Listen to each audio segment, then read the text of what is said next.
Sir எத்தனை மணிக்கு sir லைனில் வர வண்டி தானே, லைனில் வண்டி வரணும். ஏன் ஒரு பஸ்ஸை மாற்றி விடக்கூடாது சார்?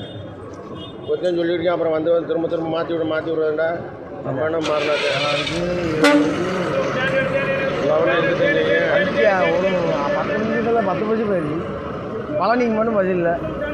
ஏங்க வண்டி போயிட்டே இருக்குது. நீங்கள் எல்லாம் வர நேரத்துக்கு வண்டி வந்து எங்கிட்ட வர வண்டியை பார்த்து யாருண்ணா அங்கே வர வண்டி வர்றவங்க யாருங்க அந்த பக்கம் நின்று வண்டி 1:30 வண்டி இருக்குது. ஒரு சில பேர் உள்ளே வரும்போது லோட் ஆயிடுச்சுன்னா அப்படியே போயிடுவாங்க.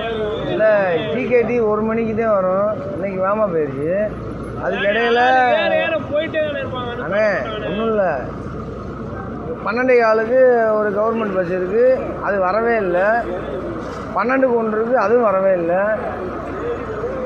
ஏதாவது ஒரு பொறுப்போடு பதில் சொல்லுங்க. எல்லா பேரும் கோபத்தோடு பேசுங்க. நாங்கள் என்ன பண்ணேன்?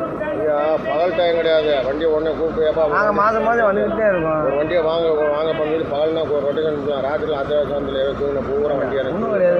கண்ணு முன்னாடியே பார்க்குறீங்க. இந்த வருங்க சேலத்துக்கு 5 நிமிஷத்தில் 6 பஸ் போயிடுச்சு. திருப்பூருக்கு 5 கேட்குற டோல்கேட் பஞ்சாயத்து எவை இழுப்பேன். ஏதாவது ஒரு வண்டியை மாற்றி விடுங்க. எப்படி மாற்றுவோம்? டோல்கேட் வண்டியா சும்மா தெரியாமல் பேசிட்டு போய் வர்றவங்க யாருங்க?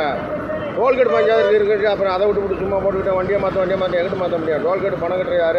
அங்கே போய் டோல்கேட் அவங்க வச்சுருக்கேன். ஒன்றும் செய்ய முடியாது. இன்றைக்கி எங்கிட்ட போக முடியாது, அங்கிட்ட போக முடியாது. வண்டி நிற்கும். 12 மணிக்கு வர வண்டி வரல. வண்டி எதிர்பார்க்கணும். வண்டி எதிர்பார்த்து வண்டி என்ன சொல்கிற? பகலில் வண்டி ஊரா சும்மா போகுது. ராத்திரில தான் வர்றீங்க. எல்லாம் இறங்குறது ஊரா அவையில் வந்தால் எந்த பண்ண வண்டி விடுறது? பகலில் வண்டி ஊரா சும்மா போகுது. கத்திரியா பழனி எதிராக ஒரு பேர் ஏறது இல்லை. ஏற்பா கருமத்தூரில் ஏற்கப்பா டிப்போ நம்பர் கொடுங்க. நான் பைக்கு வர்றா ஓடலாம்.